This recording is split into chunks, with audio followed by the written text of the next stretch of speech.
Tikriausiai ne vienas vairuotojas yra susidūręs su tokia situacija, kai automobiliuose užsikemša degalų purkštukai ar kietųjų dalelių filtrai.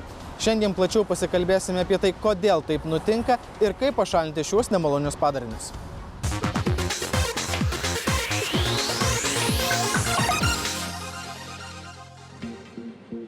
Apie tai, kad jūsų automobilio degalų įpurškimo sistema neveikia taip, kaip turėtų, išduoda netolygus variklio darbas, dūmingumas, padidėjusios degalų sąnaudos.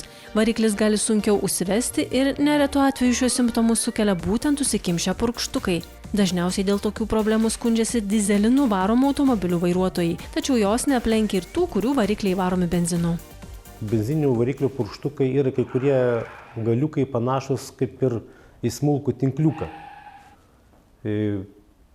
Pro benzinius purkštukus būna lengviau atkeliauja tam tikros dalelės. Net ir servizo meistrai pastebi ardant, kad būna tokias kaip ir atneštas kaip ir korozijos dalelės, kurios pagrinde užkimša purkštuką.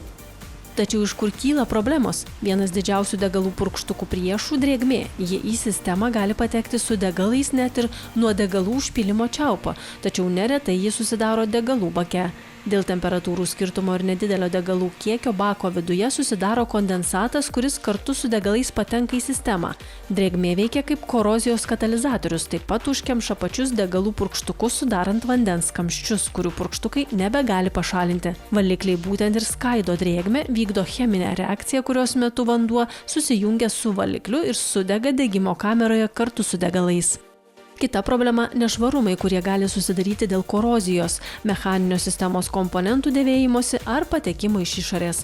Kadangi purkštukų kanalai yra ypatingai maži, juos užkišti gali net ir dulkių pavidalų susidarę nešvarumai. Valikliai tirpdo bei skaido ir tokius nešvarumus, kurie taip pat patenka į degimo sistemą, kur ir sudega. Specialistai patarė degalų sistemos valiklius naudoti kas 5000 km. Tokiu būdu bus palaikoma švara ir sumažinama korozijos rizika. Tuo metu kita problema – užsikemšantis kietųjų dalelių filtrai nervus gadina dyzelinių automobilių vairuotojams. Aklinai užsikimšus šiam filtrui, automobilis gali tiesiog sustoti ir toliau nebevažiuoti. Specialios cheminės sudėties valikliai gali padėti įveikti ir šią problemą. Įpilus DPF valiklį į kūrų sistemą, purkštukui įpurškius kūrą į degimo kamerą vyksta degimas.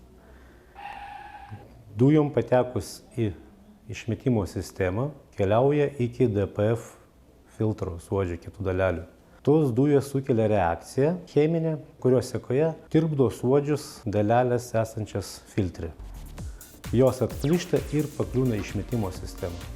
Kietųjų dalelių filtro būklė priklauso nuo bendro jūsų automobilio techninio stovio.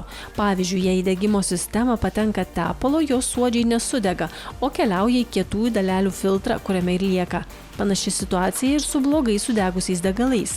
Prie šios problemos gali prisidėti ir trumpi nuvažiuojami atstumai, kai variklis nepasiekia darbinės temperatūros, todėl nesudeginami ir nešvarumai, kurie įstringa kietųjų dalelių filtro koriuose. Jei nenorite susidurti su tokiamis problemomis, patartina reguliariai kas 5000 km naudoti specialų valiklį. Kitaip nei išorės nešvarumai, tie, kurie užteršia degalų sistemą ir kietųjų dalelių filtrą, dažniausiai yra nematomi, o savo nešvarų darbą atlieka per ilgą laiką, todėl reguliari priežiūra bei specialių priemonių naudojimas gali padėti išvengti ne tik brangaus remonto, bet ir netikėtų to pasekmių kelyje.